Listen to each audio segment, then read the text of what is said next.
détente with Russia came along, the corporatocracy had set in a big way. And what we're seeing today, I think, is something very similar to feudal Europe, where you've got these very few people, the 1%, living in the castle, and telling the rest of us, hey, you don't own the land. You don't own the land. You can use it, but you owe us. Debt, debt, debt. And our whole Federal Reserve System is built on debt. But now we've got these movements around the world that are equivalent to the old Robin Hood movement. The merry men and women are coming together, and they're dancing in the streets, and they're also protesting pretty loudly. What we need today is a new Magna Carta. We need a new agreement that says that the big corporations that are calling the shots, controlling the world, need to be there to serve the public interest. Serve a public interest. Corporations, we must tell them, you're not there just to maximize profits. You're there to create a better world, a sustainable world, a just world, a world where everyone can thrive and no one has to become a millionaire or a billionaire. It's interesting that you mentioned the Magna Carta, John. I think that's really relevant in what's happening today. You know, the early Constitution of the state of Virginia was based in part on it, and then our Bill of Rights and Constitution was based on that document. And then now we see the executive branch of government really working diligently to nullify the Bill of Rights and nullify the Constitution. And yet it seems like with every stroke, they are creating more backlash in people who are saying, wait a minute, that these freedoms have a sacred basis from God or nature or the divine creator, whatever their belief system is. It seems like the harder, it's like a line from Star Wars, right? The tighter your grip, Lord Vader, the more we rebels slip through your fingers. Oh, yeah. Yeah. You know, I think that's exactly what's happening. That people are waking up. Consciousness is on the rise, and there's a backlash against that because those in control, the status quo, do not want to release and relinquish their power. And as this backlash happens, we get stronger and dig in. And this is historical. You can look throughout history and see how these sorts of things happen. John, going back to what I wanted to get you to comment on, whether you're for Ron Paul or not, it seems like his message is aligned with what you talk about as far as solutions in terms of the consciousness that we should all be sharing in one way or another. And that is basically that government's role should be to preserve individual liberties and to get out of the face, if you will, of other people trying to control their lives and try to control the direction in which countries should go. And I mean, all of these messages seem to be very clear from Ron Paul. What's your take on all this? Well, I agree as far as, we need to stay out of other people's business to a very large degree.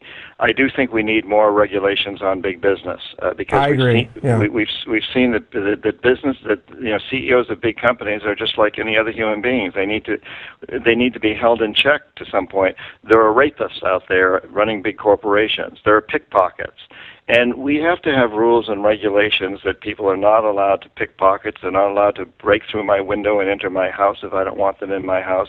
There are certain laws that we need to have, and those laws have broken down as it comes to heads of corporations, Glass-Steagall, and so many of the other laws that were put into place after the Depression. When I went to business school in the 60s, I was told there could never be another recession like the one we're going through today because there were rules that were preventing that, and it was true. But those rules then were brought down, some of them under Clinton. And we do need to have rules to govern bad behavior and to recognize that people who run corporations have shown us a very, very bad behavior in the last John, years. Let me get your response on this, though, because it's interesting that you're saying that. You actually caught me a little by surprise. Do you feel that it's a product of us or a problem that we don't have enough laws passed already and we don't have enough regulation? Or is it a matter of the honest truth is it's all there, the laws are there, but they're not being enforced, and that we need to raise their consciousness up, make people aware of the fact that, you know what? The reality is you can't dump toxins into the water, yet corporations may or may not be doing that. All the laws are there, no, John? Or do we really need to create Glass-Steagall is not there. A lot of laws have been taken away that would have limited the actions of corporations, right? Well, That's true, like Glass-Steagall, which prevented investment banking houses from joining forces with commercial banks. That was prevented, and that was a very important safeguard. That was dropped, so they all merged. And in fact, we've created new breakdowns in laws by the Supreme Court passing Citizens United, where big corporations can contribute any amount of money they want to political campaigns. That's horrible. That's horrendous, and I'm glad to see that some states and municipalities are fighting that. So I think we have to be careful of how we look at these things, but I don't want to get bogged down in that. I think Ron Paul has an incredibly important message, and I like a lot of it very much. But I also want to say that I think we have to be very careful not to get lulled into the idea that anybody's going to save us. Whether you're in favor of Ron Paul or Sarah Palin or Obama, it doesn't matter. The idea being that it has to come from we the people, because even if Ron Paul should become elected president of the United States, he would still have to cope with a whole Congress and Senate that's totally under the control of the big corporations. He'd still have to deal with 35,000 lobbyists in Washington, D.C. today who are hired by big corporations. We have to recognize that whoever is in power is extremely vulnerable to the big corporations. We also have to recognize that anybody, once he gets in the Oval Office or any position of high power, senator or congressperson, can be taken out very easily by rumor and innuendo. In Jack Kennedy's day, it was well known that he was having affairs with Marilyn Monroe and many other women, and that was okay. They took him out with a bullet. But by the time Clinton came along, you didn't need a bullet. All you needed was a Monica Lewinsky. And we've recently seen the head of the IMF, Strauss-Kahn, he's no hero of mine. I was glad to see him go, and I don't like the IMF. But the fact of the matter is this man was taken down by an accusation from a chambermaid in a hotel. That's a pretty dangerous situation, and that sends a very strong message to Obama or Ron Paul or anyone else that happens to get into the White House, that by God, if you don't mind your P's and Q's, if you don't do what we expect you to do, we can take you down. We don't need a bullet anymore. And I think we all need to be very cognizant of that and recognize that the change has to come from us, we the people. We have to do it. We can't look to any particular individual as our savior. It's got to be us. I agree, John. I think that's a really crucial point, a very sane point. And I think this gets to the consciousness topic that's resonated throughout this talk. I want to ask you a question on that in particular, John. When it comes to conscious awakening and conscious connection, it's really about knowing yourself. It's about having that connection with other living systems. Consciousness is that thread of awareness and that is woven throughout the fabric of all reality, all living systems. And yet, in society today, we see so much effort spent by advertisers and government to try to dissociate us from who we really are, and to dissociate us from our food, for example. You don't know where it comes from. It comes from a factory, or it's genetically modified. To dissociate from us from real money. It's, gold and silver is not passed around like coins, it's paper. To dissociate us from real information. The news is fabricated instead of being based in reality, and so on. Do you also see this as one of the weapons of disinformation out there to try to prevent consciousness, or do you think that that's all going to change soon anyway, and we're going to overcome that? Well, it is a weapon, and we are overcoming it. This program right now, we're overcoming it as we're speaking. The books I write overcome it. So many books, so many documentaries, so many programs that are out there. Not the mainstream media. The mainstream media is part of it as that system, that part of that weapon that tries to beat the rest of us down. But the message is getting out there loud and clear. People are getting it around the globe, and it's remarkable. It's wonderful the way this is happening. The internet, streaming, cell phones, and texting, and there's so much going on. It's just phenomenal. And again, if we go back historically, we look at how the Catholic Church controlled everything, all the information that went out, because the only people who copied books were Catholic monks and priests and people who worked for the Catholic Church. So they control all the material until the Gutenberg press was invented, and then suddenly everything was freed up. and there was true freedom of expression through an amazing press. We're experiencing a time like that now, where the corporatocracy learned to take over that old press.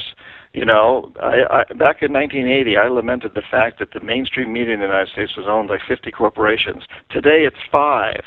And they also control all the big publishing houses, all the book publishing houses. So we kind of went back to that time like when the church controlled all the written material.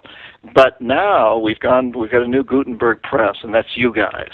That's streaming, that's cell phones, that's text, that's blogging, that's, you know, all of what's going on today, and the word is getting out there big time. So I'm grateful for that, and I think this is a most incredibly exciting time to be alive and to be participating in this. And I just want to quickly add one thing. I grew up in New Hampshire. I come from over 300 years of New England Yankees. My ancestors fought in the American Revolution. I used to wish I was born in the 1700s so I could be part of the American Revolution.